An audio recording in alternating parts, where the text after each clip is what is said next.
Martin Séguin pour Parlons Bois. Aujourd'hui, on fabrique un bloc-pouce sacrifice.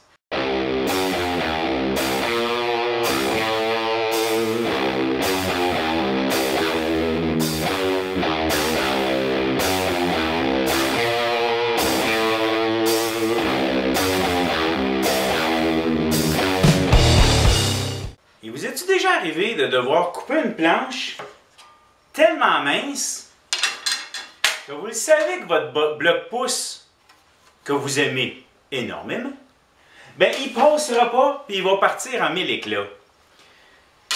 Vous avez la possibilité d'utiliser de micro-jig, cet accessoire qui est assez bien fonctionnel, mais qui a quand même ses limites, sur lequel on peut appuyer et passer sans que la lame accroche.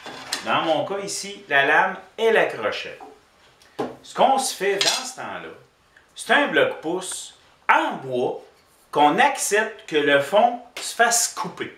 J'ai fabriqué le mien assez rapidement une journée où j'en avais besoin d'un, puis ça ne me tentait pas de réfléchir longtemps. Je me suis simplement basé sur un que j'avais en plastique. Je l'ai tracé vite fait par-dessus, taillé ça à scie à ruban, rapidement, et un petit coup de papier sablé aux arêtes pour ne pas me faire mal, pour pas que ça accroche. Et go, j'ai coupé. J'aurais pu m'en fabriquer peut-être à la chaîne 7-8. Je l'ai fabriqué juste un. Et là, ce que j'ai décidé de faire, ben, je m'en suis servi quand même plusieurs fois. On peut voir que, disons qu'il commence à avoir de l'expérience. Ce que je vais faire, c'est le modifier pour être capable de changer la semelle au besoin. Première chose que je vais faire, couper et me débarrasser de ce qui est déjà endommagé.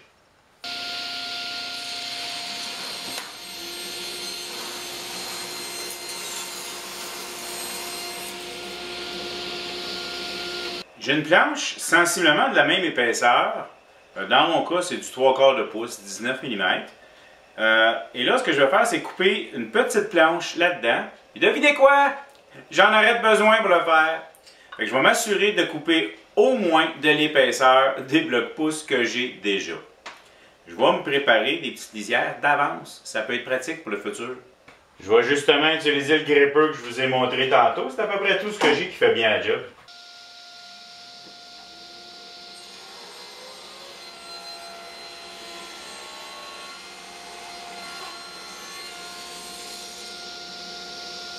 La beauté du gripper, c'est que le centre ici, il est ajustable.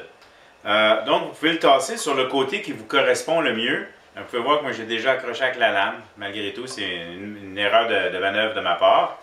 Donc, on est capable de le mettre. Et le morceau, quand il est en dessous, bien, il est appuyé par deux morceaux, deux côtés, ce qui fait que ça coupe bien. Il faut mettre une bonne pression et on est capable de passer au travers.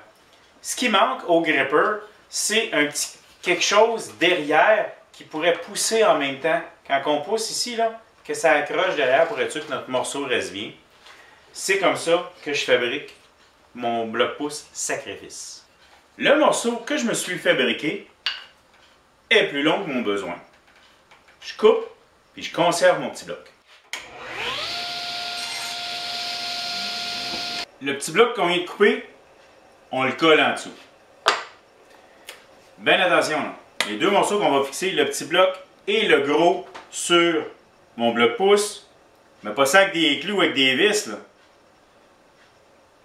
C'est fait pour être passé dans la lame. Pas sûr qu'on veut que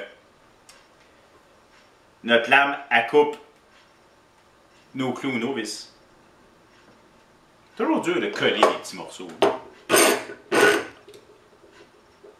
Pour faire tenir mes nouvelles pièces sacrifice, du ruban double face. C'est très résistant, même si c'est juste du ruban, c'est très résistant. Pour enlever le plastique, un petit coup d'X-Acto de côté, on est capable de le pogner avec son ongle, et hop, ça s'enlève. On utilise notre nouveau fond destructable. Et voilà, mon bloc-pouce avec fond interchangeable, prêt à couper et à se faire couper. J'espère que vous avez apprécié. Merci. Si vous appréciez ce que je fais, je vous invite à vous abonner sur ma chaîne YouTube.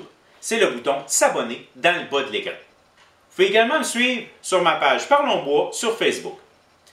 Je donne également des formations, soit chez vous, soit chez moi. Il suffit de communiquer avec moi pour qu'on s'arrange. Merci.